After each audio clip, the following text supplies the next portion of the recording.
Good morning, students. In our last class, we were discussing our chapter, the chemical effects of electric current, right?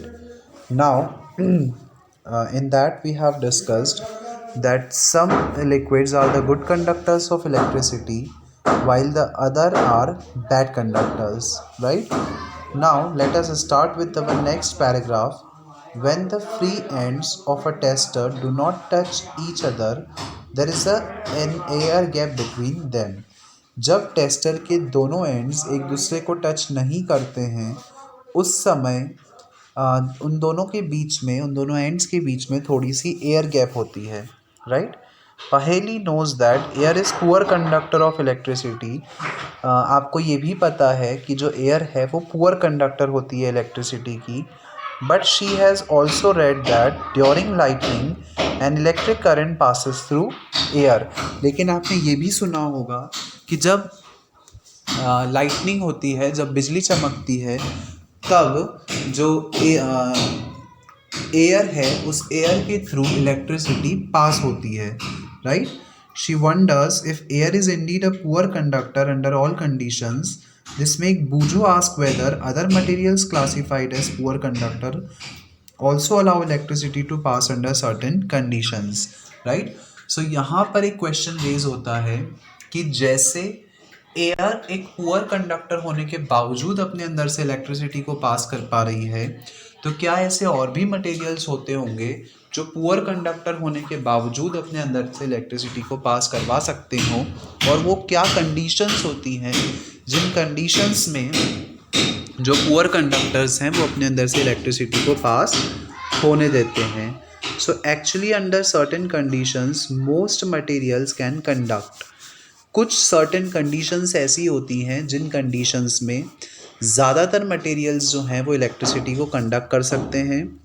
That is why it is preferable to classify materials as good conductors and poor conductors instead of classifying as conductors and insulators. इसीलिए हम चीज़ों को good conductor और poor conductor में classify करें, उनको conductor और insulator में क्लासीफाई करें बिना, राइट? क्यों? क्योंकि परफेक्ट इंसुलेटर कोई भी नहीं होता है. कुछ कंडीशंस में, कुछ सर्टेन कंडीशंस में जो इंसुलेटर्स होते हैं वो भी कंडक्टिविटी शो करते हैं और वो भी अपने अंदर से इलेक्ट्रिसिटी को पास होने देते हैं. So we have tested the conduction of electricity through tap water. जो टैप वाटर होता है, हमारे घर के नलों में जो पानी आता है, that is the impure water, जिसमें कि काफ़ी सारी इम्प्योरिटीज़ एडेड होती हैं. तो इस तरीके का जो वाटर होता है that is the good conductor of electricity. Let us now test the conduction of electricity through distilled water. Distilled water जो होता है उसमें किसी भी तरीके के आयंस प्रेजेंट नहीं होते हैं, और हमारे घरों में जो पानी आता है उसमें अलग अलग तरीके के आयंस प्रेजेंट होते हैं. तो हमारे घरों में जो पानी आता है वो गुड कंडक्टर होता है इलेक्ट्रिसिटी का, वो अपने अंदर से इलेक्ट्रिसिटी को पास होने देता है. जबकि जो डिस्टिल्ड वाटर होता है, distilled water, when salt is dissolved in distilled water we obtain salt solution. जो डिस्टिल्ड वाटर होता है वो अपने आप में एक बैड कंडक्टर होता है और वो अपने अंदर से इलेक्ट्रिसिटी को पास नहीं होने देता है. लेकिन जब मैं उस डिस्टिल्ड वाटर में अलग अलग सॉल्ट मिला दूं, सो हमको क्या मिल गया? एक सॉल्ट सॉल्यूशन मिल गया, and this is the conductor of electricity. और जो सॉल्ट सॉल्यूशन आपको मिला है वो इलेक्ट्रिसिटी का गुड कंडक्टर होगा. The water that we get from sources such as taps, hand pumps, wells and ponds is not pure. Taps हो गए, हैंड पंप हो गए, वेल हो गए, पॉन्ड हो गए, इन सब से जो पानी हमको मिलता है वो प्योर वाटर नहीं होता है, और उसमें कुछ तरीके के इम्प्योरिटीज़ या हम कहें कुछ तरीके के अलग अलग मिनरल्स जो हैं वो एडेड होते हैं. They contain several salts dissolved in it. उनमें बहुत सारे अलग अलग तरीके के सॉल्ट्स जो होते हैं वो डिज़ोल्व होते हैं. Small amount of mineral salts are naturally present in it. कुछ सॉल्ट जो हैं वो उसमें नेचुरली प्रेजेंट होते हैं, बाय नेचर ही उसमें ये सॉल्ट हैं जो है वो प्रेजेंट रहते हैं. दिस वाटर इज़ दस a good conductor of electricity. और ऐसा वाटर जिसमें इस तरीके के सॉल्ट्स प्रेजेंट हैं वो गुड कंडक्टर होता है इलेक्ट्रिसिटी का। On the other hand distilled water is free of salts and is poor conductor. जो डिस्टिल्ड वाटर होता है उसमें किसी भी तरीके के सॉल्ट प्रेजेंट नहीं होते हैं और वो पुअर कंडक्टर होता है इलेक्ट्रिसिटी का। Small amounts of mineral salts present naturally in water are beneficial for human health। कुछ सॉल्ट्स जो हैं वो हमारे लिए ज़रूरी होते हैं, हमारे लिए बेनिफिशियल होते हैं। However, these salts make water a good conductor। हालांकि इन सॉल्ट्स के कारण जो वाटर है वो गुड कंडक्टर हो जाता है। So we should not handle electrical appliances with wet hands while standing on a wet floor। और इसीलिए ये बोला जाता है कि अगर हमारे हाथ गीले हैं तो हम गीले हाथों से इलेक्ट्रिकल अप्लाइंसेस को टच ना करें, या अगर फ्लोर गीला है तो हम उस गीले फ्लोर पर खड़े होकर इलेक्ट्रिकल अप्लाइंसेस से डील ना करें, राइट। बिकॉज वाटर इज़, जो इम्प्योर वाटर होता है, जो सॉल्ट्स वाला वाटर होता है जिसमें मिनरल्स होते हैं अलग अलग तरह के, वो वाटर जो है वो इम्प्योर वाटर होता है। And impure water is good conductor of electricity. We have found that common salt when dissolved in distilled water makes it good conductor. हमने देखा कि जब हम कॉमन सॉल्ट, जो हम खाने में नमक खाते हैं, जब हम उस नमक को डिस्टिल्ड वाटर में मिला देते हैं तो उससे क्या होगा, जो डिस्टिल्ड वाटर है वो गुड कंडक्टर बन जाएगा और वो अपने अंदर से इलेक्ट्रिसिटी को फ्लो होने देगा। What are the other substances which when dissolved in distilled water makes it conducting?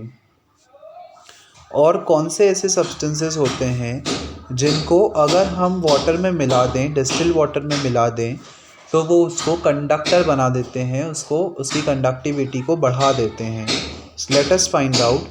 यहाँ पर एक चीज़ हमको ध्यान में रखनी है। Do the next activity under the supervision of your teacher, parents और सम elderly person.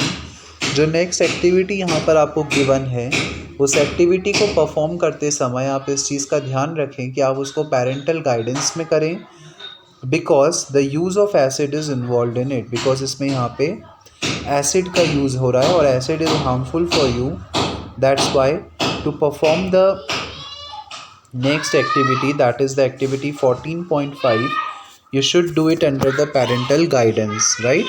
You should not do it by your own. That activity you can read by your own.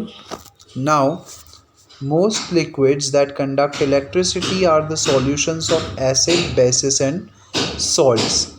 ज़्यादातर लिक्विड्स जो कि अपने अंदर से इलेक्ट्रिसिटी को conduct होने देते हैं, इलेक्ट्रिसिटी को पास होने देते हैं, वो सब एसिड्स, बेसिस या सॉल्ट के ही सॉल्यूशंस होते हैं, राइट। मतलब या तो उसमें एसिड होगा या बेस होगा या सॉल्ट्स होंगे।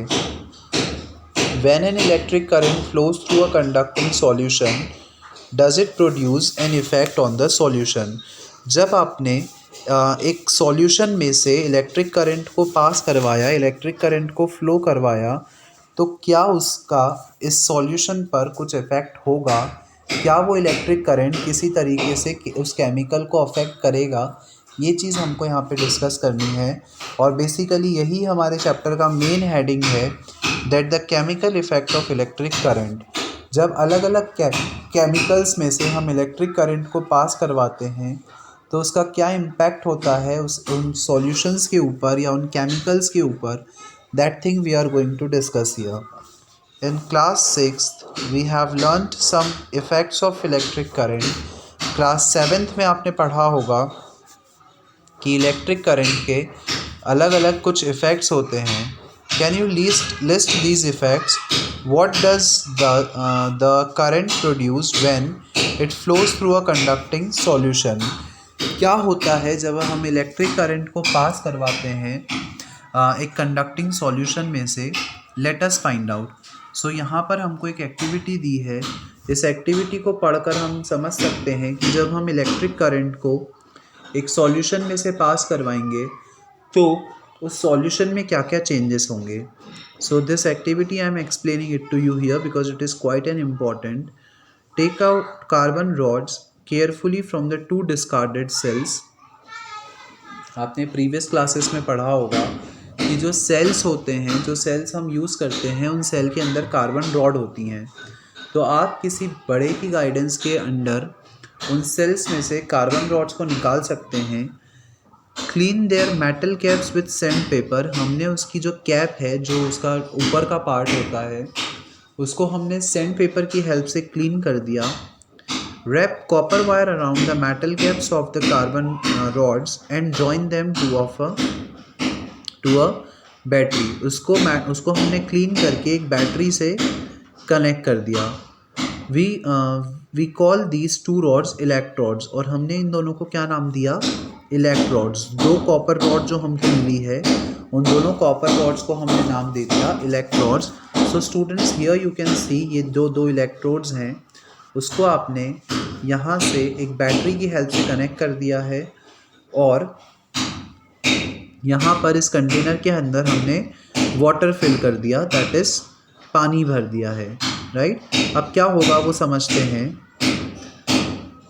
पोर a cup of water in glass या प्लास्टिक बोल, इसमें हमने जो कंटेनर लिया है, उस कंटेनर में हमने वाटर फिलअप कर दिया। Also add a teaspoonful of salt और few drops of lemon juice to water. अब इस वाटर में हमने क्या किया, कुछ ड्रॉप्स लेमन जूस के डाल दिए, और एक चम्मच भर के हमने सॉल्ट इसमें ऐड कर दिया है, ताकि इसकी कंडक्टिविटी जो है वो और ज़्यादा इंक्रीज़ हो जाए। Now immerse the electrodes in this solution. अब हमने जो इलेक्ट्रोड्स हमको मिले हैं, उन इलेक्ट्रोड्स को हमने इस सॉल्यूशन में डाला। Make sure that the metal caps of the carbon rods are outside the water. और इस चीज़ को करते समय हमको इस चीज़ का ध्यान रखना है कि पानी को हम इतना ज़्यादा नहीं भरें कि जो हमारी कार्बन रॉड्स हैं वो उसमें डूब जाएं, राइट। कार्बन रॉड्स जो हैं वो लिक्विड के बाहर या वाटर के बाहर होनी चाहिए। Wait for 3 to 4 minutes. इसके बाद हमने 3 से 4 मिनट जो है वो वेट किया। Observe the electrodes carefully. अब हम जो इलेक्ट्रोड्स हैं उनको केयरफुली ऑब्जर्व करेंगे। Do you notice any gas bubble near the electrodes. आपको इलेक्ट्रोड्स के पास में कुछ गैस बबल्स निकलते हुए दिखेंगे। Can we call the change taking place in a solution a chemical change. और जो चेंज हमको देखने को मिल रहा है उस एसिड के, उस वाटर के अंदर, उसको क्या हम केमिकल चेंज बोल सकते हैं। Recall the definition of chemical change that you learned in class 7th। आपने क्लास 7th में पढ़ा होगा कि फिज़िकल चेंजेस क्या होते हैं और केमिकल चेंजेस क्या होते हैं। सो बेसिकली इस एक्टिविटी से हमने जो कंक्लूजन निकाला वो ये कि जब आपने बैटरी की हेल्प से इलेक्ट्रिक करंट को फ्लो करवाया इस सर्किट में से, तो उस इलेक्ट्रिक करंट का वाटर के ऊपर कुछ ना कुछ इम्पैक्ट हो रहा है, और बेसिकली उसी तरीके की रिएक्शन वहाँ पे हो रही है, राइट। यहाँ से हम ये चीज़ कंक्लूड कर सकते हैं कि जो इलेक्ट्रिक करंट है उसका केमिकल्स के ऊपर कोई ना कोई इम्पैक्ट होता है। इन 1800 a British chemist William Nicholson had shown that if electrodes were immersed in water and the current was passed, bubble of oxygen and hydrogen were produced। 1800 में ब्रिटेन के एक केमिस्ट थे जिनका नाम है विलियम निकोलसन। उन्होंने हमको ये बताया था कि जब हम इलेक्ट्रोड्स को पानी में डिप कर देते हैं, पानी में इमर्स कर देते हैं और उसमें से करंट पास करवाते हैं, तो हमको बबल्स देखने को मिलते हैं। ऑक्सीजन और हाइड्रोजन के बबल्स जो हैं वो प्रोड्यूस होते हैं। Oxygen bubbles formed on the electrodes connected to the positive terminal of the battery जो ऑक्सीजन बबल्स प्रोड्यूस होते हैं वो उस इलेक्ट्रोड पर होते हैं जो कि पॉजिटिव टर्मिनल से कनेक्टेड है, और जो हाइड्रोजन बबल्स हैं वो हमको नेगेटिव इलेक्ट्रोड पर या दूसरा वाला जो इलेक्ट्रोड है उस पर हमको देखने को मिलते हैं। The passage of an electric current through a conducting solution causes the chemical reaction. और जब इलेक्ट्रिक करंट पास किया जाता है उस सॉल्यूशन में से, तो वहाँ पर किसी तरीके की रिएक्शंस जो हैं वो होती हैं। As a result bubbles of a gas में be formed on the electrodes. और इसी कारण से जो बबल्स हैं, गैस बबल्स जो हमको दिखे थे इस एक्टिविटी के थ्रू, उस तरीके के गैस बबल्स जो हैं वो हमको यहाँ पे दिखते हैं। और एक गैस बबल्स हमको क्या बताते हैं कि ऑक्सीजन और हाइड्रोजन गैसेस जो हैं वो इवॉल्व हो रही हैं। डिपॉजिट्स ऑफ मेटल में be seen on the electrodes. Also जो इलेक्ट्रोड्स हैं उन पर जो मेटल है उनकी लेयर्स जो हैं वो डिपॉजिट होने लग जाती हैं।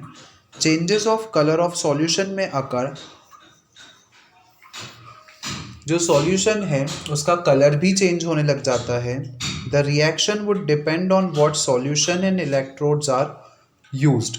जो रिएक्शन है वो सॉल्यूशन पर डिपेंड करती है। ऑल्सो किस तरीके के इलेक्ट्रोड्स आप यूज़ कर रहे हो उन इलेक्ट्रोड्स के नेचर पे भी ये डिपेंड करती है। These are some of the chemical effects of electric current. ये कुछ इफ़ेक्ट्स हैं जो कि केमिकल इलेक्ट्रिक करंट के केमिकल इफ़ेक्ट्स जो हैं वो इस तरीके से हम यहाँ पे समझ सकते हैं, right. Now Boojho decided to test whether some fruits and vegetables also conduct electricity or not. अब हम ये डिस्कशन करते हैं कि क्या जो फ्रूट्स और वेजिटेबल्स हैं क्या वो भी गुड कंडक्टर हो सकते हैं, क्या वो भी अपने अंदर से इलेक्ट्रिसिटी को पास होने देते हैं। So he cut a potato into 2 halves and inserted the copper wires of the tester into it. उसने क्या किया, पोटैटो को कट किया और इस पोटैटो को कट करने के बाद एक बैटरी के थ्रू और एक मैग्नेटिक कंपास के थ्रू उसने जो पोटैटो है उसको टेस्टर से जोड़ दिया।